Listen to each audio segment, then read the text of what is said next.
살충제 달걀과 관련해서 농림축산식품부가 전국 모든 산란계 농가에 대한 전수조사를 실시하고 조금 전 최종 검사 결과를 발표했습니다. 취재기자 연결해서 자세히 들어보겠습니다. 송창우 기자. 네, 보도국입니다. 네, 오늘 오전 부적합 판정을 받은 농가가 45개로 늘어나면서 국민들의 불안감이 더 커졌는데요. 최종 결과는 어떻게 나왔습니까? 네, 농림축산식품부는 오늘 오후 4시 전국의 1239개 산란계 농가에 대한 전수검사를 마치고 최종 결과를 발표했습니다. 검사 결과 전국 49개 산란계 농가에서 살충제 성분이 검출됐습니다. 부적합 농가 49곳 중 31곳은 친환경 농가였습니다. 최종 결과가 나와도 소비자들은 걱정이 이만저만이 아닐 텐데요. 달걀 유통 상황은 어떻게 되는 겁니까?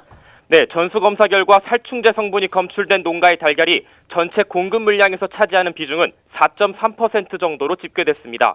농식품부는 나머지 공급 물량인 95%의 달걀을 즉시 유통하겠다고 밝혔습니다. 김영록 장관은 브리핑을 통해 오늘부터 출하되는 모든 달걀은 안전하다며 생산자 책임제를 강화하고 친환경 인증제도 역시 철저한 관리 감독을 하겠다고 말했습니다.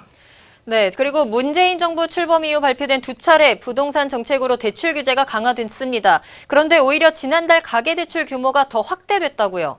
네, 그렇습니다. 금융위원회는 오늘 6.19 부동산 대책 시행에도 7월 전체 금융권 가계대출이 9조 5천억 원 늘어났다고 밝혔습니다.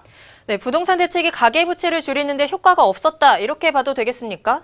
네, 현재까지 움직임은 그렇습니다. 정부가 지난달 3일부터 서울과 경기, 부산 일부, 세종 등 청약조정지역 40곳에서 주택담보대출 비율과 총부채 상환 비율 규제를 강화하는 6.19 부동산 대책을 시행했지만 그럼에도 금융권 가계대출은 오히려 대책 시행 전보다 확대된 겁니다. 그렇다면 금융위 측의 분석은 어떻습니까? 금융위는 늘어나는 자금 확보 수요와 은행권 주택담보대출 수요가 이금융권 가계대출로 이어져 가계부채 증가세가 확대되고 있는 것으로 보고 있습니다. 그러나 좀 더 강력한 제재 수단인 8.2 부동산 대책 시행으로 주택시장이 안정화되면 전체 금융권 가계대출 증가세도 차츰 완화될 것으로 전망했습니다. 네, 한진그룹 조양호 회장 자택공사 비리 의혹과 관련해 경찰이 조 회장 부부에게 소환을 통보했죠.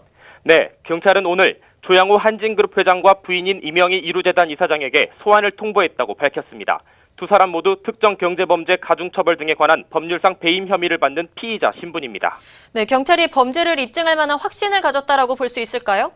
경찰이 그동안 확보한 증거와 관련자 진술 등을 종합해 볼 때 조 회장 부부가 개인 돈이 아닌 회사 자금을 빼돌려 공사비로 쓴 것으로 충분히 의심할 수 있다고 판단한 것으로 보입니다. 경찰은 조 회장의 평창동 자택 인테리어 공사업체에 대한 세무조사에서 동일업체의 대한항공 인천 영종도 호텔 공사비 중 30억 원이 빼돌려져 조 회장의 자택 공사비로 흘러들어간 것을 포착했다고 밝혔습니다. 네, 지금까지 보도국에서 전해드렸습니다.